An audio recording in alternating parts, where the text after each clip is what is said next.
Verificando aqui a conexão. Acho que agora a gente já está ao vivo. Aqueles primeiros segundinhos para a galera chegar. Enfim, é isso aí. Então, hoje é dia 3 de junho de 2020. Queridos, Yarinha, seja bem-vinda. Vamos chegando aí, galera, para mais uma live sessions do projeto In-House.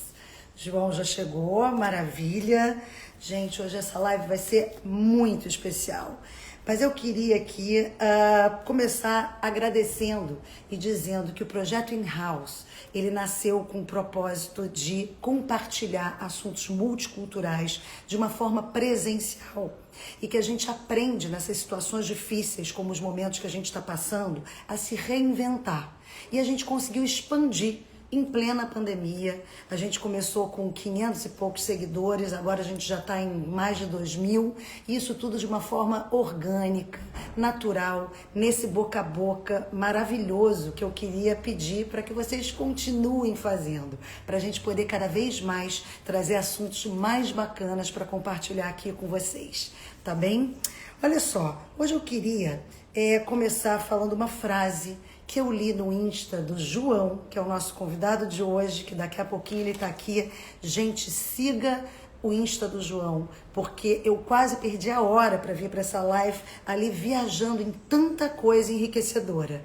Mas a frase é do Martin Luther King, que tem tudo a ver com o ensejo que a gente está vivendo, né, nessa semana, nessas últimas semanas, e que diz o seguinte: a escuridão não pode expulsar a escuridão. Só a luz pode fazer isso. O ódio não pode expulsar o ódio. Só o amor pode fazer isso. Então, é muito bacana tudo isso, mas a gente tem que se aprofundar e entender que frases que surtam efeitos são importantes, mas mais do que isso, a gente se aprofundar e aprender a combater o ódio, né, com amor, combater a escuridão com a nossa luz, entendendo de que forma combater o racismo e toda forma de violência, né? Então é por aí, gente. E é só se amando, né, que a gente consegue ser ponte, né, de amor para as outras pessoas e para o planeta. E é por isso que essa semana eu resolvi dedicar o projeto In-House, exatamente trazendo profissionais com seus instrumentos, com as suas ferramentas para dividir aqui com a gente e a gente poder se fortalecer, se integrar e se equilibrar, né, nessa expectativa toda aí que a gente está vivendo nesse momento.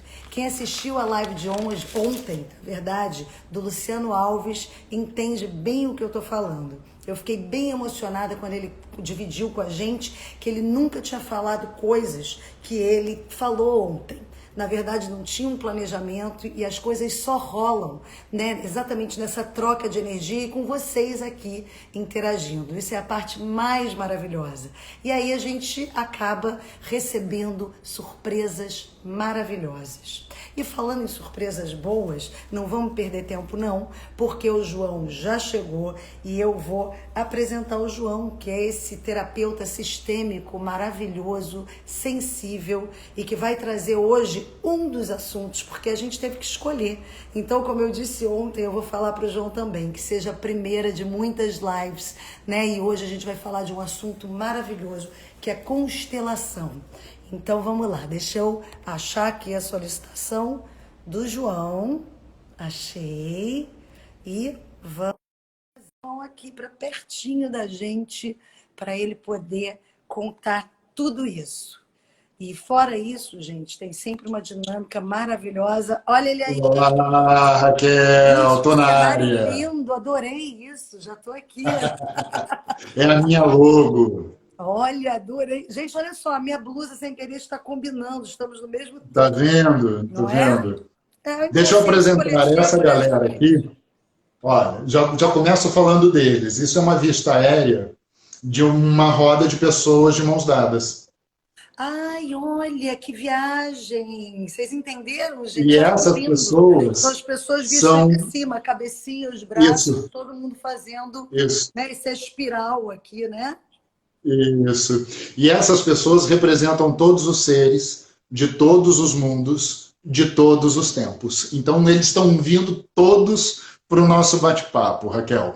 Todos os seres corpóreos, incorpóreos, de todos os mundos visíveis e invisíveis, de todos os tempos, passado, presente e futuro. Estão todos aqui conosco Sejam para esse todos bate-papo. bem-vindos, né, João? Fico muito feliz de poder, né, enfim, fazer essa ponte, né, e poder compartilhar. E assim, a gente escolheu esse tema, né? E você sabe assim que para mim esse é um tema que eu acho que ele é muito profundo, muito importante. E eu escolhi você, João, porque eu sei que você tem essa sensibilidade linda e essa luz linda para poder passar isso para a gente. E eu acho que nada melhor a gente começar pelo começo, que é exatamente assim. Eu sei que tem gente aqui que já fez constelação, que já conhece, mas tem muita gente aqui chegando curiosa, né? Porque a gente ouve falar, né? E, na verdade, a gente sabe que o assunto, né? O buraco é mais embaixo, mais profundo e mais complexo. Existem vários formatos e linguagens dentro da constelação. Então, assim, eu queria que você desse essa prévia de explicar para quem está chegando aqui o que é a constelação, qual é o propósito da constelação, no seu olhar. Vamos nós. Bom, boa tarde a todos, né? Porque acho que eu acabei também não dando boa tarde. Apresentei essa galera aqui e esqueci de quem está nos vendo já. Então, boa tarde a todos. Caso vocês nos assistam depois, em algum outro momento, bom dia, boa noite também, seja lá em que momento do dia depois você estiver em contato com a gente aqui. Você é bem-vindo, seja em que momento for. E as boas-vindas, Raquel, ela é um dos pressupostos da constelação. Não há de se falar constelação sem falar em boas-vindas. Uhum. Então, quando a gente quer compreender constelação, a gente precisa, indiscutivelmente, começar pelas boas-vindas. Até porque a gente está muito acostumado, até por conta das várias matrizes religiosas que nos inundam e que nos atravessam desde pequenos e há séculos, né? E essas matrizes religiosas, as mais diversas, elas nos convidam muito à exclusão, porque a gente tem que limpar, a gente tem que exorcizar, a gente tem que purificar, a gente tem que arrancar, a gente não pode isso, não pode aquilo. Então é um convite extremo à exclusão. Desculpa, duas pessoas falaram que está travando. Para mim, está ótimo. Para mim também não. Como é que está para você? Para mim, em momento algum, travou. Um ok aqui, porque acho que foi só uma pessoa que falou e depois repetiu. Eu não sei se de repente a internet dessa pessoa, porque para mim está ótimo. Não, acho ok, para mim também não deu uma travada, mas a gente repete sempre que for necessário. Enfim, eu acho que foi só então tá ótimo. Tá bom, João, vamos embora. Pega daí. Então, como as matrizes religiosas em geral nos convidam a essa exclusão, as constelações por si só já são bastante transgressoras. Porque elas já falam assim, não, peraí, você não precisa mandar ninguém embora. Você não precisa se livrar de nada nem de ninguém. Pelo contrário, puxa uma cadeira, convida a se sentar, serve um café, serve um bolinho de chocolate e vamos bater um papo com esse elemento, né? Então as constelações, elas são muito integrativas, elas são muito inclusivas, né? E aí quando você trouxe até aquele texto, né, inicial, que eu amo aquele texto, ele é um texto de inclusão. Sim, exatamente. Porque geralmente o ódio ele está a serviço da exclusão. Então o processo de constelação ele é um processo de muita inclusão a partir desse momento assim, seja bem-vindo, de coração, de alma. Sim. Mas como é que isso na prática começa a acontecer? Eu gosto muito de uma metáfora para explicar as constelações, Raquel, que eu vou partilhar com vocês aqui agora. Vamos pensar numa casa. Numa casa eu tenho sofá, é um elemento importante numa casa, fogão é outro elemento importante, cama é um elemento importante também, vaso sanitário, outro elemento importante. 4 elementos importantes que compõem, que integram uma casa. Uhum. Mas vamos pensar numa casa em que o sofá esteja na cozinha, o fogão esteja no quarto, a cama no banheiro e o vaso sanitário na sala. Esses 4 elementos continuam sendo importantes para esta casa? Continuam. Só que como eles estão fora dos seus devidos lugares, eles causam muito mais problema do que solução.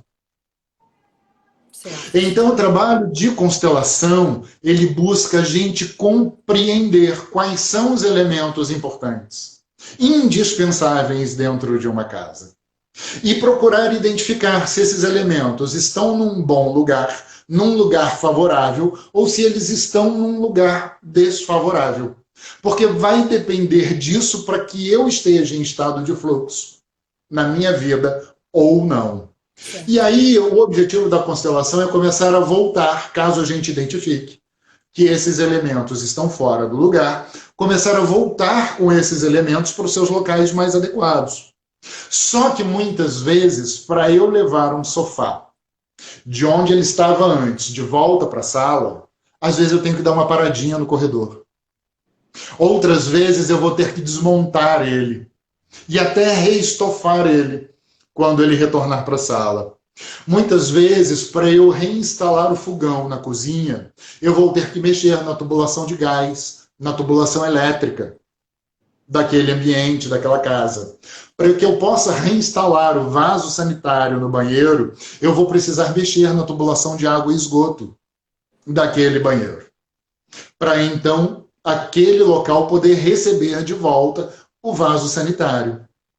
Então, as constelações, elas trabalham assim, fazendo esses movimentos, tirando um elemento de um lugar e levando ele para outro lugar onde a gente perceba que lá ele vai ficar melhor posicionado, ele vai ter um fluxo melhor, vai cumprir melhor a sua função dentro daquele sistema. Por isso que eu não acredito, muita gente vende as constelações como algo mágico. Sim. Né? Eu acredito profundamente na potência das constelações, é um grande divisor de águas na minha vida, mas não é uma varinha de condão.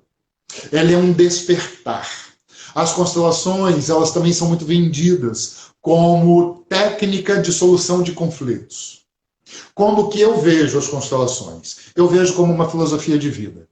Eu vejo como um convite a que eu possa me olhar as minhas relações mais diretas, olhar as minhas relações no mundo como um todo, pela perspectiva fenomenológica, pela perspectiva das leis sistêmicas das constelações, sejam as constelações organizacionais, sejam as constelações familiares, seja pela ótica da constelação estrutural, que vem justamente buscar essa gramática sistêmica, essa estrutura.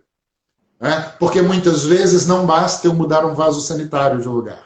Não basta eu mudar um estofado de lugar. Não basta eu mudar os revestimentos da parede. Muitas vezes eu vou ter que mexer em colunas estruturais. Muitas vezes eu vou ter que mexer na própria estrutura. E quando a gente fala, por exemplo, de racismo, quando a gente fala de machismo, a gente está falando exatamente disso. De mexer em estruturas. Né? Então, eu vejo as constelações como um processo, Raquel. Um grande processo. Um dia a gente começa. Não, um dia a gente termina. Um processo profundo, né, João? Que você falou uma coisa, eu só vou dar uma partezinho rápido para você continuar. Sim. Mas, assim, que é interessante, porque as pessoas acham, quando você falou de varinha de condão, que você vai procurar uma ajuda, uma ferramenta, e que ela vai te trazer de cara a benesse, a coisa boa. Né? E, na verdade, as pessoas não entendem que, às vezes, as ferramentas, quando realmente são profundas, né, elas primeiro vão mexer naquilo que talvez nem muita gente queira sair da zona de conforto para olhar. Né? Então, às vezes, primeiro a gente dá de cara com essa dor, para a gente poder integrar essa dor, para depois a gente, né? Então, né, mexeu lá no vaso sanitário, vamos ter que mexer nesse tubo todo, né? Vamos dizer assim, para a gente poder levar e alinhar as coisas. Só uma parte aqui que eu acho interessante. Não, por favor, faça quantos. Isso é muito legal o que você traz, Raquel. Por quê? Porque muita gente quer o resultado da constelação, mas não quer o processo da constelação. Eu quero a obra concluída, mas eu não quero passar pela obra.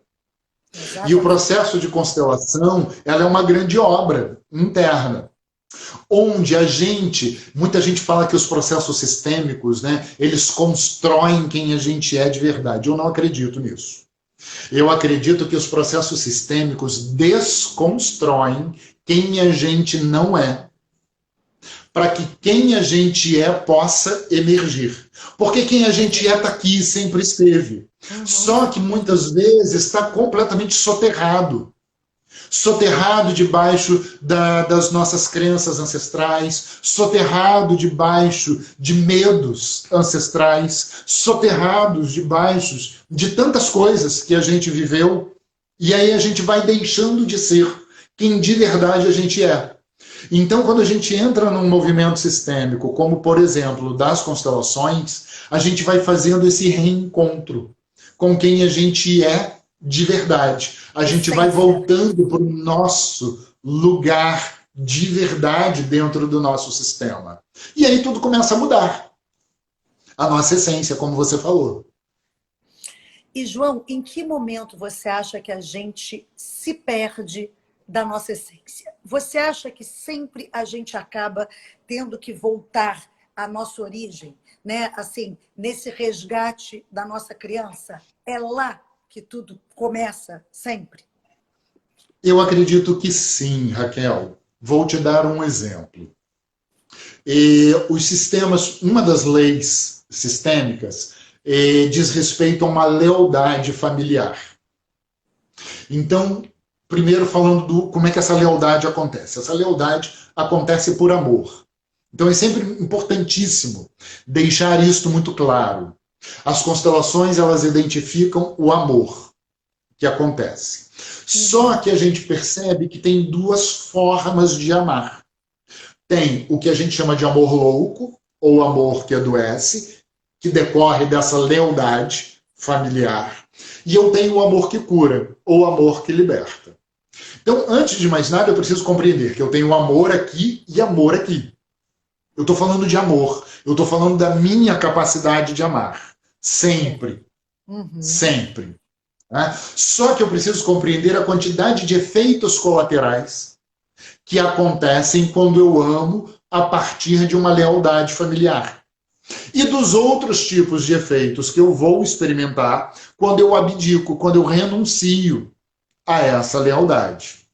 Então, no meu caso, eu sou filho, o meu pai, ele é um cara que foi adotado. Ele nasceu e foi imediatamente colocado num orfanato. E ficou lá até os 16 anos de idade dele, quando então ele conhece a família de origem, conhece a mãe dele, minha avó, e a minha avó, depois, anos mais tarde, se suicida.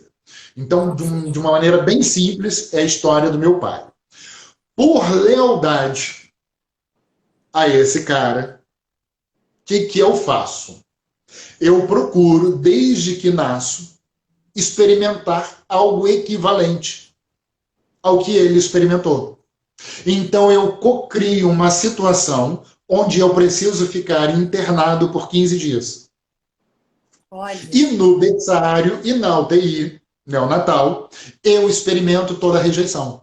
Eu experimento toda a dor do abandono. Eu experimento toda a ausência de pai e de mãe, que eu nutro como um problema de estimação durante muitos anos na minha vida. Até que então eu me dou conta de que é possível fazer algo de positivo em relação a isso e seguir adiante apesar disso.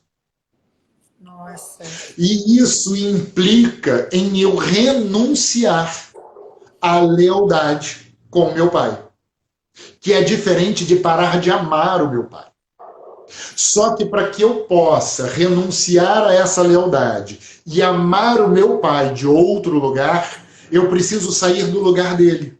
Eu preciso parar de reviver a história dele. Porque a minha história é de um pai presente, é de uma mãe presente. A história de abandono é a história dele, não é a minha. E aí é quando eu retomo o meu lugar, é quando o sofá volta para a sala, que eu posso me sentar e desfrutar do conforto que eu tenho, do conforto sistêmico, que está disponível para mim. Então, os processos sistêmicos, eles vão acontecendo assim. Então, eu percebo, até por experiência própria e com a experiência dos meus clientes, que boa parte das nossas encrencas, elas começam ali. É nesse momento da infância, da própria gestação. Eu lembro que eu constelei uma mulher uma vez, e a mãe dela estava grávida dela na época da guerra, e era uma imigrante. E para que ela pudesse embarcar de navio para o Brasil, ela precisou esconder que estava grávida. Só que as viagens na época da guerra não levavam o mesmo tempo que as viagens de hoje levam. Levavam muito mais tempo. Era tudo mais lento. E essa mulher, essa mãe, grávida dessa minha cliente, ficou ali contendo a barriga gestacional durante muito tempo. E isso produziu nesta mulher uma série de entraves na vida, como, por exemplo, uma dificuldade de se reconhecer como alguém que existe, de reconhecer o direito à própria existência. Então, quando eu começo a falar de constelação, eu acho que é tudo tão lindo, eu acho que é tudo tão bonito. E assim, eu sou entusiasta falando de constelação, porque ela vai nos trazendo de volta para a vida, ela resgata o nosso direito de existência. É verdade. Né? Outro dia eu estava fazendo uma live sobre violência doméstica, já te passo a palavra, e eu estava falando exatamente disso, né? Que uma das coisas que se perde na violência é o direito a existir enquanto pessoa humana. Então, as constelações estão a esse serviço de que não só eu, mas como qualquer elemento do meu sistema, tenha o direito assegurado de existir enquanto pessoa humana, independentemente dos nossos conceitos de bom e mal sobre essa pessoa, mas que cada um, de verdade, tem o direito à existência. Mas sim, desculpe te cortar. Não, imagina, que é assim, a gente vai fazendo essa dança.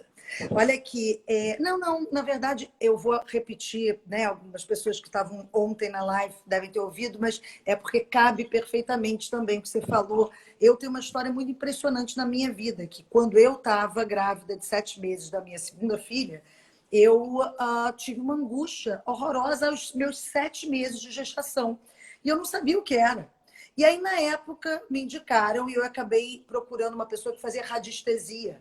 E ela foi pesquisando para saber de que época da minha vida poderia estar ocorrendo alguma coisa que estava voltando, enfim. E ela foi indo, voltando para a minha infância, aos 5 anos, 4 anos, 3 anos, não gestação. 9 anos, né? 7 meses de gestação da minha mãe.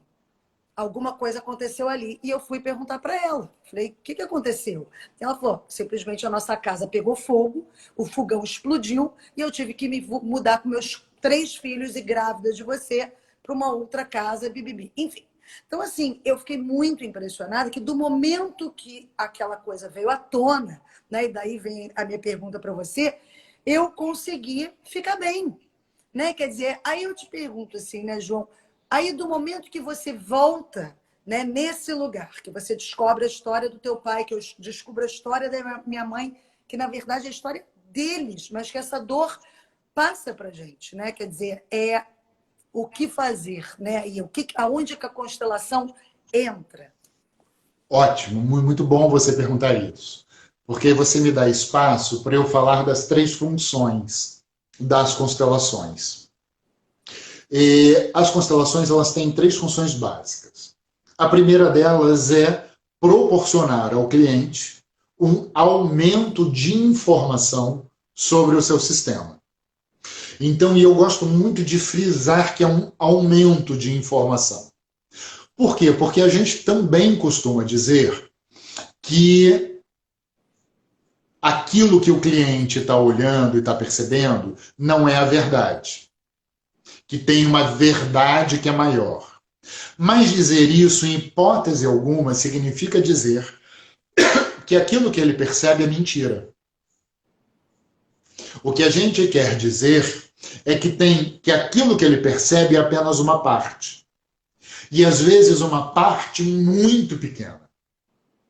Então, por exemplo, eu daqui estou te olhando, vejo uma luz de fundo amarelada, vejo uma sombra, algo que parece uma planta, e eu tento definir você e o contexto, o ambiente em que você está, a partir do que eu estou vendo. Sim. Mas se eu conseguisse ampliar a câmera nesse momento, eu conseguiria ver que tem muito mais coisa presente aí onde você está. Então é isso que a constelação faz num primeiro momento.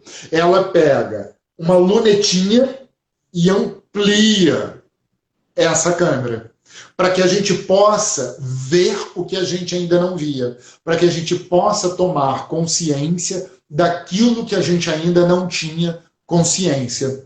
Uma frase que eu gosto muito, são mergulhos conscientes no inconsciente.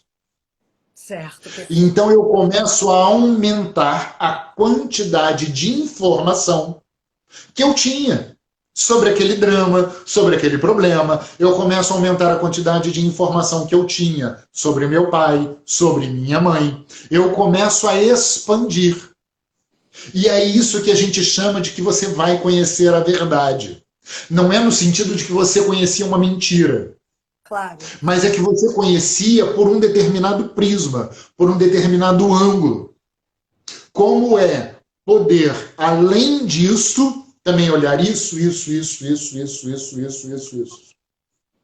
E aí isso gera uma expansão de percepção. E também gera, muitas vezes, muita resistência. Por quê? Porque com aquilo que eu já conhecia, eu já tinha uma percepção de identidade. Com aquilo que eu já conhecia, eu já sabia de alguma maneira o que fazer e o que não fazer. E com essas informações novas, muitas vezes eu preciso me reorganizar. Eu preciso me reestruturar. Eu preciso até me reinventar. Eu preciso muitas vezes dizer basta, chega, não quero mais isto na minha vida. Não quero mais a prolongação, o prolongamento disto na minha vida. Então a primeira coisa é aumento de informação. Então, uma vez aumentando a informação, a gente vai para a segunda função das constelações, que é a reorganização. Então vamos pegar aquela metáfora com a qual eu comecei lá no início. Então eu tomo consciência. Quantos cômodos tem a minha casa? Quantos elementos tem dentro da minha casa? Eu tenho a informação de que alguns desses elementos estão fora de lugar, estão quebrados, estão faltando. Não tem vaso sanitário na minha casa. Estão sobrando também, né? Às vezes tem coisas estão sobrando, que não te cabe mais. Ou que eu tenho uma coleção de vasos sanitários, né? E isso vai dando. E aí a gente vai identificar, ok, tenho essas informações. E aí agora eu meio que chego à pergunta que você fez. E aí, João? O que eu faço com isso? Antes de você responder, a Alessandra, né, tá aqui, por favor, responda. Tem horas assim que eu deixo a coisa fluir, e aí, Alessandra, me lembra, por favor, daqui a pouco, de novo, da tua pergunta, só porque senão quebra aqui o raciocínio, tá bom? A gente vai responder, tá bem? Fala. Verdade. Alessandra, o que você pergunta é importante. Em todo mundo. Nem sempre a gente dá conta de ver com o volume, com a rapidez que passa, mas tenho certeza que é importante. Não, tá aqui guardadinho, a gente vai voltar. Então tá jóia. Vamos lá. Que bom. Me ajuda, por favor.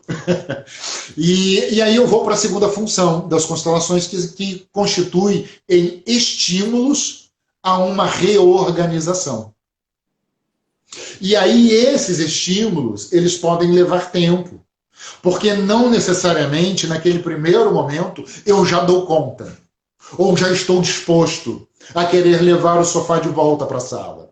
Não necessariamente, às vezes eu estou com dinheiro para contratar alguém para remontar o meu sofá na sala, estofar ele de novo. Então eu posso precisar de um tempo.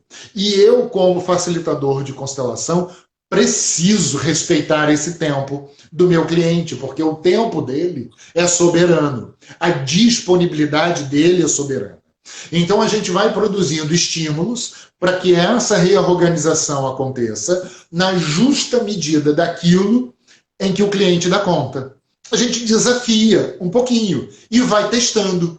Ele dá conta, ele não dá conta, ele dá conta de um pouquinho mais, não dá conta, a gente chegou a um bom momento de parar, não chegou, e a gente vai testando.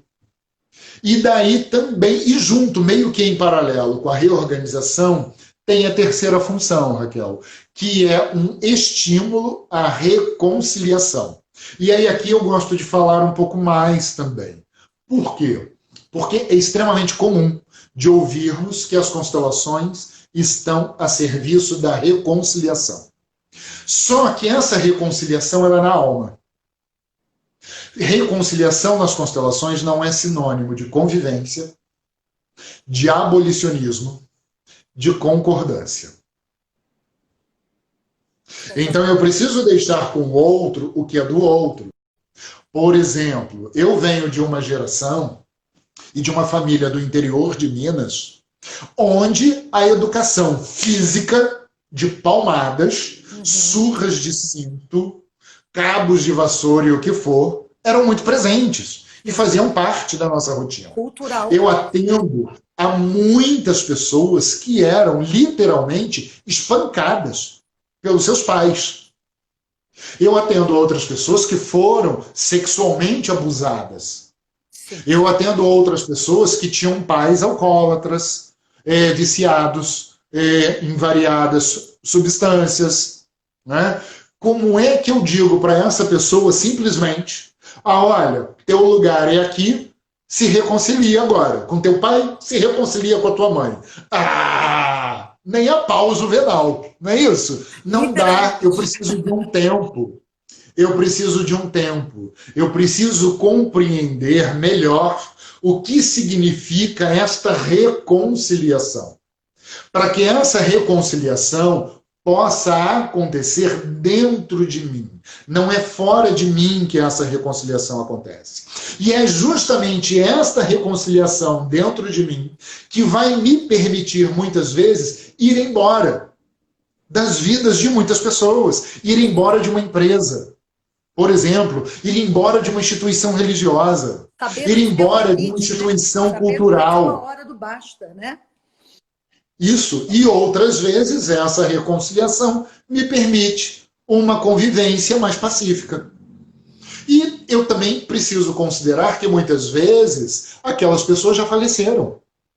Então, se essa reconciliação fosse ao vivo e a cores, como é que eu faço para me reconciliar com quem já morreu? Então eu preciso de verdade compreender que toda a minha ancestralidade vive dentro de mim. E quando por alguma razão eu rejeito isto, uma parte de mim morre, uma parte de mim deixa de existir, uma parte de mim mergulha num vazio e numa escuridão profundos. Então, quando eu me reconcilio com a minha ancestralidade, eu volto para a vida. Eu volto a ter brilho, eu volto a ter viço, eu volto a ter entusiasmo pela vida, eu volto a ter alegria, eu volto a ter energia, eu volto a ser eu. É engraçado quando você me fala isso, assim, me veio uma imagem na cabeça, assim, da coisa do fluxo mesmo, né? Quer dizer, se você rompe com a tua ancestralidade, você rompe com esse fluxo energético, né? E eu acho que a tua vida perde exatamente essa... Vamos pensar aqui bem rápido. Olha, aqui está meu pai, por exemplo, e aqui estou eu, como menor, filho dele. Quando eu, por exemplo, naquele exemplo que eu dei, venho para o lugar do meu pai, antes disso, daqui, se eu viro para trás, eu enxergo meu pai. Se eu saio daqui e venho como aliado do meu pai, tenho pena dele e faço uma aliança com ele, se eu viro para trás, eu não encontro mais pai. E me torno órfão de pai vivo. Se eu também saio daqui e venho para cá e ocupo um lugar de maior que meu pai, porque eu acho que eu dou conta daquilo que ele não dá, totalmente arrogante e prepotente, Se eu virar para trás, eu também não tenho como encontrar pai. Eu também sou órfão de pai vivo. Deste lugar aqui, todo mundo que veio antes, o fluxo vem atravessando um a um e me atravessa também. Se eu saio daqui, não tem fluxo para me atravessar. Não tem fluxo. Eu venho para uma escuridão. Todo fluxo que vem atravessando gerações, quando ele chega a mim, ele encontra um nada, porque eu estou fora do meu lugar. Perfeito. Por isso a importância da gente voltar para o lugar da gente, sair desses lugares que não são nossos e ocupar o nosso verdadeiro lugar. Aqui eu posso receber toda a força da vida que atravessou geração por geração. E por falar em força da vida, tem uma pergunta bem provocativa que eu costumo fazer, já até escrevi sobre isso, que é a seguinte: é possível alguém ser fruto de um estupro? É possível alguém ser fruto de um ato de violência? É possível alguém ser fruto do carnaval, filho do carnaval? É possível alguém ser fruto de um descuido? É possível alguém ser quase um aborto? É possível alguém ser um aborto que não deu certo? Porque isso são tudo coisas que eu ouço. Sim. Nas constelações em grupo e individuais. E a minha resposta categórica, Raquel, é não. Por quê? Porque nós somos, na verdade, filhos da vida. Então a vida vem atravessando gerações. E quando ela atravessa gerações, muitas vezes ela atravessa pessoas em atos de violência. Ela atravessa pessoas em atos, momentos de descuido. Ela atravessa pessoas em momentos de cegueira existencial. Mas nem por isso deixa de ser a vida atravessando pessoas e formando outras pessoas. Então, quando eu renego aquele homem comum e muitas vezes violento, omisso, aquela mulher comum, muitas vezes violenta e omissa, quando eu os renego, eu renego a vida que os atravessa.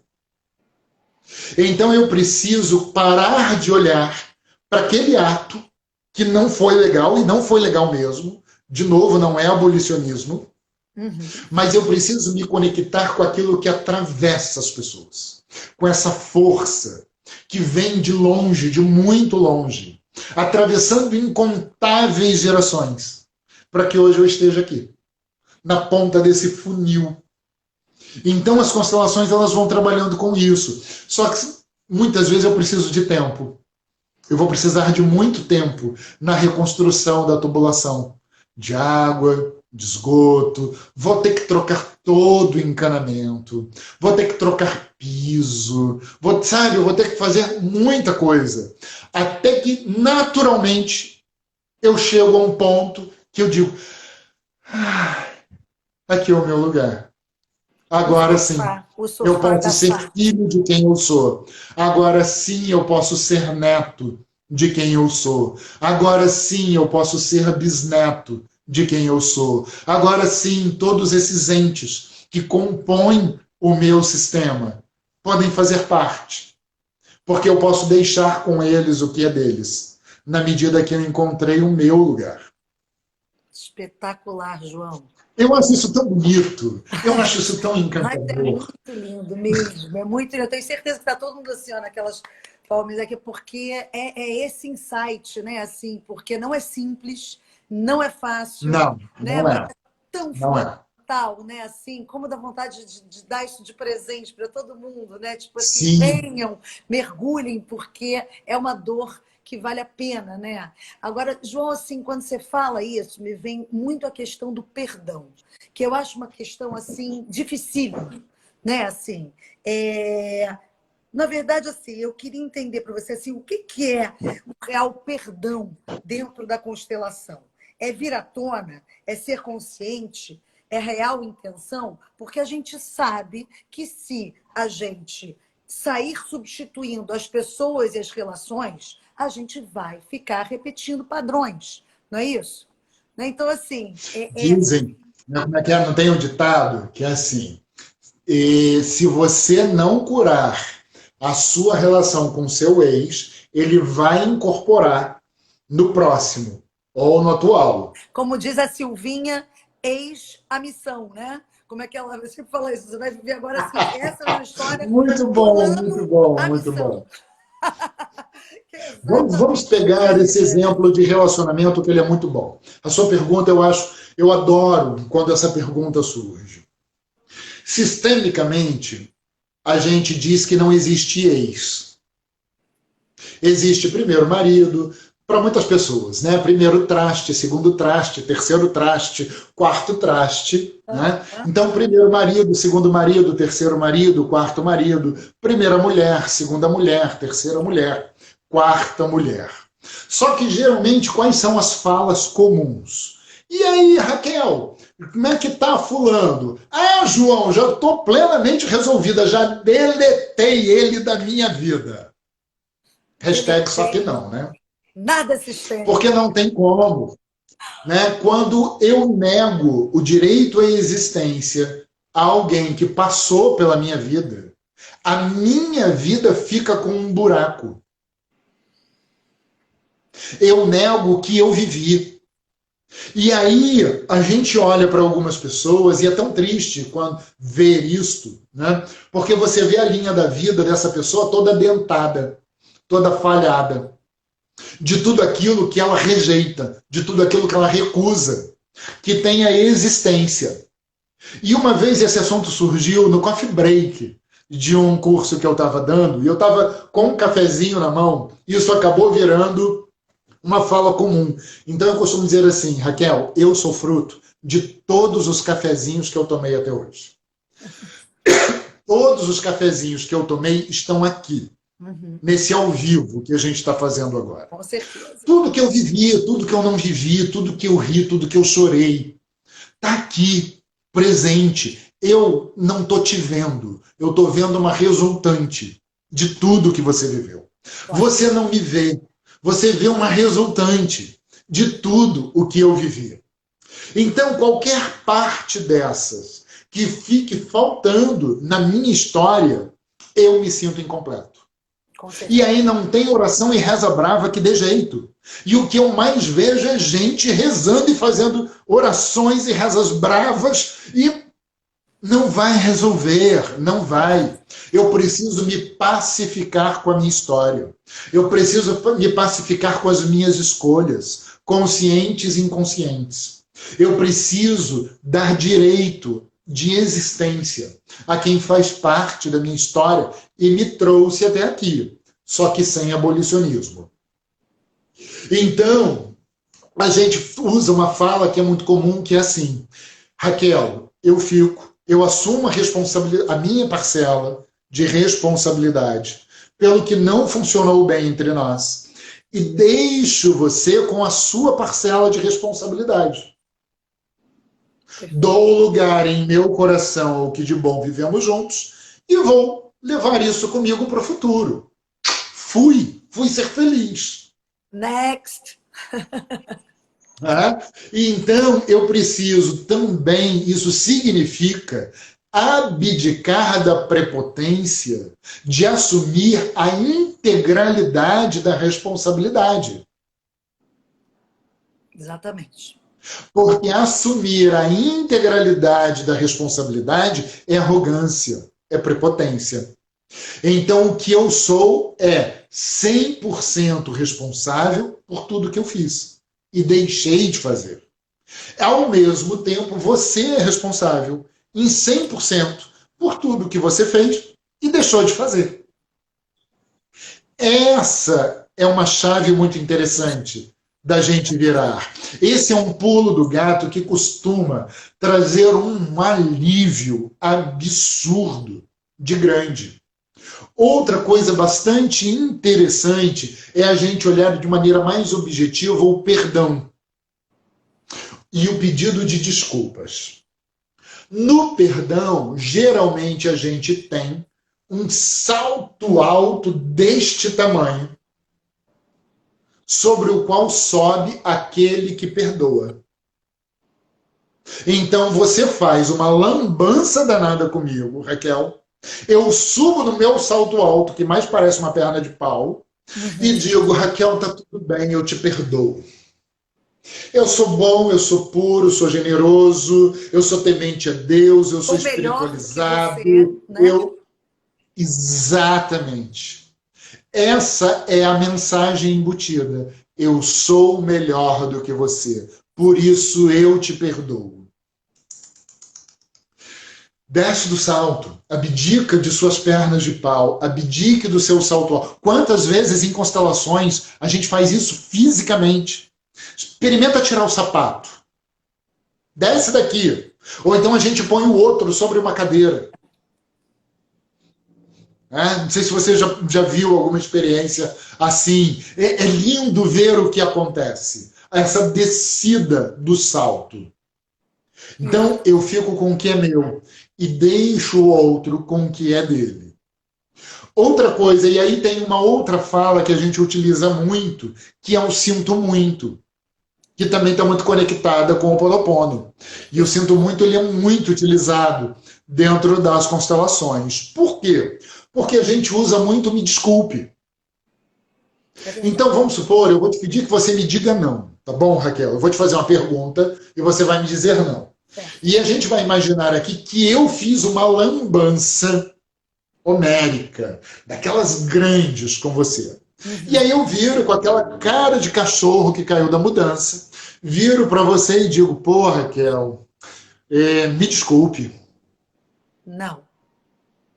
Ah, não vai me desculpar, não? Olha, eu já fiz a minha parte. Agora o problema é seu. Tá? Eu já estou aqui, já estou me esforçando, estou aqui te pedindo desculpas, você não quer me desculpar, não? Olha, então o problema é seu daqui por diante. Eu já fiz minha parte. E eu acho isso. Né? A gente cresceu experimentando isso. Isso é vivido e estimulado de forma ampla. Então, quando eu saio do me desculpe, onde eu coloco o poder nas mãos do outro e me isento de responsabilidade perante o que eu fiz, de forma consciente ou inconsciente, não importa, eu fiz, a gente vem para o sinto muito. O sinto muito é essa responsabilização. Eu fico com a minha parcela de responsabilidade.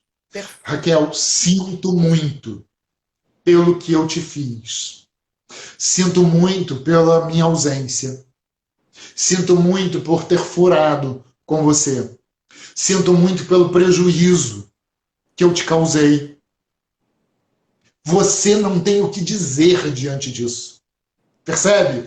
Fica e eu fico você está falando de você, né, João? Você literalmente está trazendo a sua parte. É perfeito, não é um e eu fico tomado de força. Né? Você me lembrou Isso quando a me gente fortalece. era pequenininho, né, na escola, né, que a gente realmente foi educado assim, tipo assim, de repente o teu coleguinha fez a maior sacanagem, né, com você e tudo, enfim, ou alguma situação que aconteceu, onde a professora te obriga, vai lá e pede desculpas para o fulaninho. Né? E aquela desculpa, ela não sai de dentro, ela não é verdadeira. E aí a gente vai deixando de ser a gente. Exatamente, muito louco isso, né? Exatamente, quer dizer, olha a diferença, a gente vai deixando de ser a gente. Do contexto entre o desculpe fica para você, né? E o sinto muito é meu, né? Que eu estou compartilhando. Muito bom, muito bom. Gente, são muitas então, assim, eu adoro, que bom que você perguntou isso, porque a gente se dá conta dessa diferença, de como que a gente pode lidar com o que foi, que sem abolicionismo. Por quê? Qual é a dificuldade, Raquel? A dificuldade é porque a gente está acostumado com a culpa. Então, eu preciso de um culpado, eu preciso culpabilizar alguém. Projetar, né? Projetar.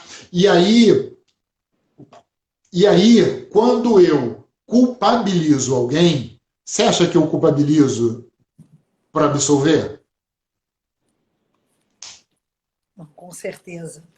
Vamos só refletir aqui bem rapidinho sobre a dinâmica da culpabilização. Então, a culpa é minha, eu ponho em quem eu quiser, vou botar a culpa no meu pai, vou botar a culpa no meu chefe, vou botar a culpa no meu parceiro, vou botar a culpa no meu filho, vou botar a culpa no meu vizinho, vou botar a culpa.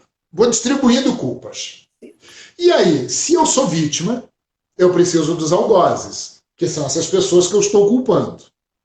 A cada uma dessas pessoas que eu culpo, eu julgo.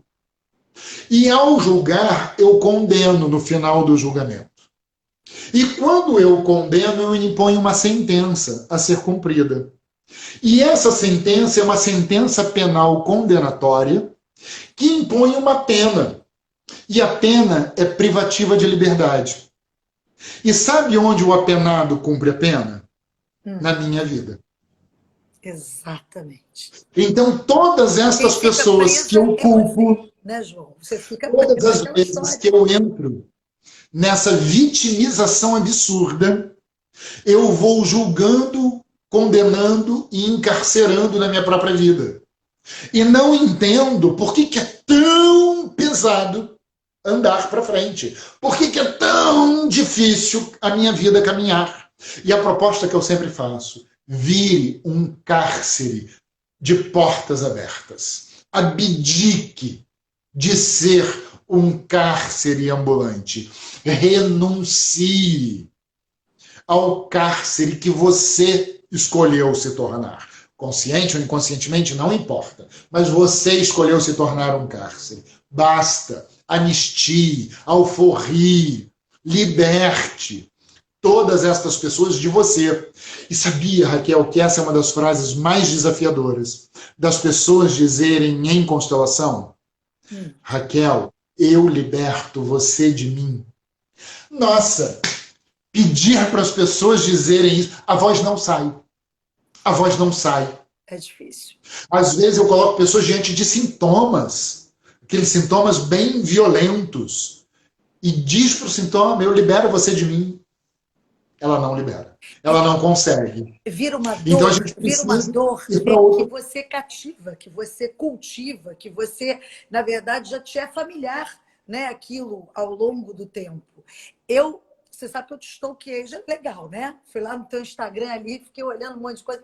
E tem uma frase, né, na verdade, um quadrinho que você colocou ali, que eu estou procurando aqui, eu não estou achando, não sei se você sabe de qual, que é exatamente do perdão, né? Que quando você pede desculpas, você é corajoso. Você lembra disso? Que quando você perdoa, você é bravíssimo, vamos dizer assim. E quando você esquece, você é feliz. Não é bem isso, sim, mas é sim, mais ou menos isso, né? Sim, que eram três. Do pedir desculpas, do perdoar e do libertar, do esquecer, que é a única chance de você libertar o outro e a você mesmo, né? Eu preciso seguir adiante. Só que às vezes tem tantas partes minhas estacionadas no passado. Então é por isso que a gente volta tanto ao passado. É apenas para pegar essa parte nossa que ficou estacionada, aí eu venho para frente e continuo andando. Aí eu me dou conta que tem outra parte lá estacionada. Eu dou um pulinho lá, resgato mais uma parte de mim e sigo adiante. Raquel, eu estou vendo que o tempo da gente está bem curtinho. E falta a Alessandra. O que a gente faz? E falta a Alessandra. Hã? Ah, tá. Não, falta a Alessandra. Eu ia só te fazer uma pergunta. Vamos falar da pergunta da Alessandra, mas eu queria te fazer uma pergunta que é o seguinte: a gente ia fazer alguma dinâmica, porque a gente não ensaiou nada, gente. Tudo aqui é orgânico, no ao vivo e a cores. A gente ia fazer, porque aí o que a gente poderia fazer? Estamos aqui com uma galera maravilhosa aqui assistindo. A gente pode encerrar e começar de novo se você quiser fazer uma dinâmica, mas me fala. Eu tenho sessão depois, Raquel. Eu abri o espaço para encaixar, né, a live nesse espaço de 5 a 6 e depois eu retomo os atendimentos. E aí, infelizmente, eu não vou poder. Né? Mas seria ótimo. Não seria ótimo. Essa é a primeira de muitas, se Deus quiser. Então, assim, o papo acho que foi tão enriquecedor que, assim, uma dinâmica incrível. Mas eu acho que esse papo foi uma super dinâmica para todo mundo aqui. A gente vai fazer outro dia, Claudinha. Sim. Agora, porque como algumas coisas foram pontuadas, da forma que algumas coisas foram pontuadas, eu tenho certeza que muita gente já deu algumas mexidas aí. Com certeza. certeza. Agora, a Alessandra, na verdade, não sei se ela quer voltar a fazer alguma pergunta ou se ao longo também da dinâmica, pelo que eu entendi, já foi respondido, né? Então, olha aqui, nós temos 5 minutos. Quem quiser, faça agora ou esperemos a próxima. Eu ia falar esperemos a próxima. Enfim. João, querido, olha só, eu não tenho palavras, assim, porque foi maravilhoso e eu fiquei preocupada. Tá aqui, ó. Pronto, a pergunta de Alessandra que não pode calar. Como os filhos se libertam dos pais que repetem padrões e fazem ele sofrer ainda mais? Como os filhos Em primeiro se lugar, libertam o filho dos não tem como pais... se libertar dos pais. A gente já para no início. O filho não se liberta dos seus pais. Por quê? Porque eu costumo dizer que a gente é que nem pizza. Metade pai, metade mãe, com um pouquinho de orégano por cima. Né? Então, vamos pensar num copo de café com leite. Metade desse copo é café, metade desse copo é leite. Então, eu tenho café do fundo do copo à borda do copo. Mas eu só tenho 50% de café ali. Ao mesmo tempo, eu tenho leite do fundo do copo à borda do copo. Mas eu só tenho 50% de leite ali. Estes são os filhos. Então, nós, filhos, somos metade pai e metade mãe, onde eu tenho pai do meu dedão do pé à cabeça e mãe do meu dedão do pé à cabeça. 100% de Eu não tenho como me libertar do meu pai. Eu não tenho como me libertar da minha mãe. O que é necessário é que eu me pacifique em relação a isso. E aí eu me pacifico em relação a ser filho de quem eu sou, e aí eu posso deixar no passado, no tempo e espaço, os destinos que aconteceram antes de mim, ou até em concomitância à minha existência. Perfeito. Mas só quando eu me pacifico. Essa pergunta é muito interessante. Como é que eu me liberto de... Não. Eu não me liberto do meu pai. O que a gente faz é a gente libera o outro de se manter ali, né, conectado, arrastando correntes e tendo que suprir as minhas necessidades ad eterno. Então, com muitos filhos que não conseguem dizer basta para o seu pai e para a sua mãe. Muitos deles criam um processo de escassez financeira como forma de voltar para a casa de seus pais e continuar dizendo a eles mais, mais, mais. Só que, obviamente, isso tudo de forma inconsciente. Então, eu preciso me pacificar. Você sabe que o Instagram não perdoa, né? Ele vai lá e vai cortar, porque ele não tem sentimentos, ele não é sensível, ele é uma máquina. Eu queria, primeiro, agradecer, obviamente, todo mundo que está aqui. Gratidão, João. E queria terminar, se der tempo, aqui rapidinho com uma frase sua, que eu amei também, que diz assim, ó: eu estou aqui, e por estar aqui, eu me centro. E por me centrar, eu me abro. Por me abrir, eu me conecto. E quando eu vivo o presente, que é a presença, eu fico. Então, olha aqui, terminando com essa frase incrível para vocês pensarem, porque é isso, estar presente é o grande presente, ainda mais, né, com pessoas tão iluminadas que trocam essas, enfim, ferramentas de vida maravilhosas. João, querido, obrigado. Quem não conseguiu assistir ou quiser repetir, vai estar no feed, vai estar no IGTV do Projeto In-House. Então, divulguem, sigam e estamos juntos, né, querido? Muito obrigada. Gratidão. Muitíssimo obrigado pelo convite. Obrigado a todo mundo que esteve aqui nos ouvindo nesse bate-papo. Obrigado a essa galera que me acompanha, a todos os seres de todos os mundos, de todos os tempos. Né? Que venham os próximos papos. Seja sempre bem-vinda também à minha casa. Você é muito bem-vinda. Eu gosto muito de você. Querido. Um beijo no coração. Fiquem bem. Fica com Deus. Um beijo.